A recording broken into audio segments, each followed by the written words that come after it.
Alright guys, so I want to talk to you guys about like opportunity and then failures, because that's the most important thing. And even a moment where I definitely wanted to like give up.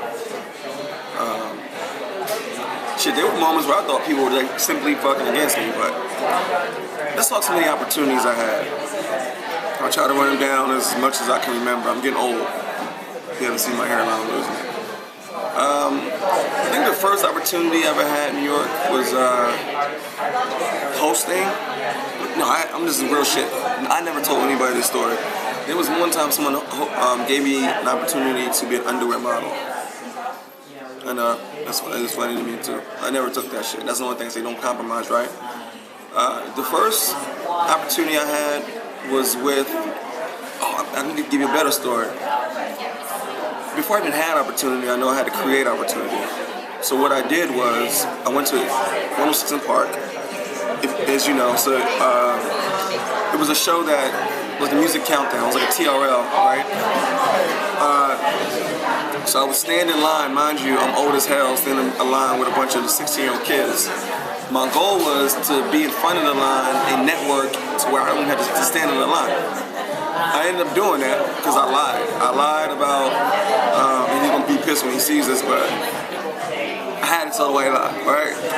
So my boy Max Perez, who actually is kind of like a role model to me at this point, he's like a big mover in the industry. He does work with all these networks and things like that, and he has his own show called Maximize. Anyway, I told him I was with Roc Nation. He was like, word? I'm like, yeah. And I'm glad he didn't ask me like who I knew at Roc Nation, because I was lying my ass off. I was never at Roc Nation.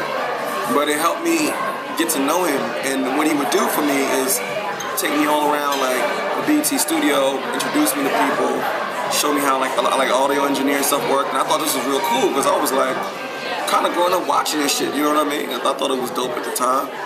I was going so much, he used to be like, yo man, you can't come no more. Like I wanted you to come, but like you come too much, right? Like I was going every day, bro. So after that, I was like on my own. I didn't know what I was going to do, because I was kind of codependent, like just trying to shine through them. You know, I thought I was ready at the time, because I was going in when like Roxy and Terrence J was still there, so I was like, oh, I can beat Terrence J. No, I couldn't. It was bad.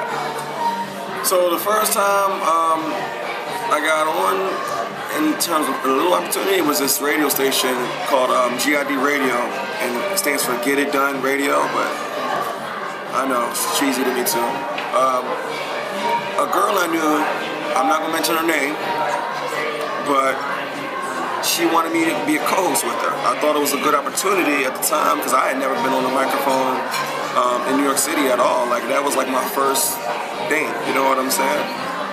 So the girl was like, yeah, I think you'll be dope.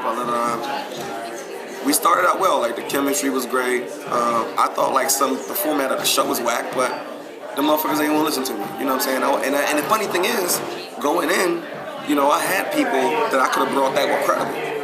But she and the producer wanted to do everything themselves, so kind of was a demise of the show in my eyes, but the opportunity went south. Why? Because supposedly I'm a bad host.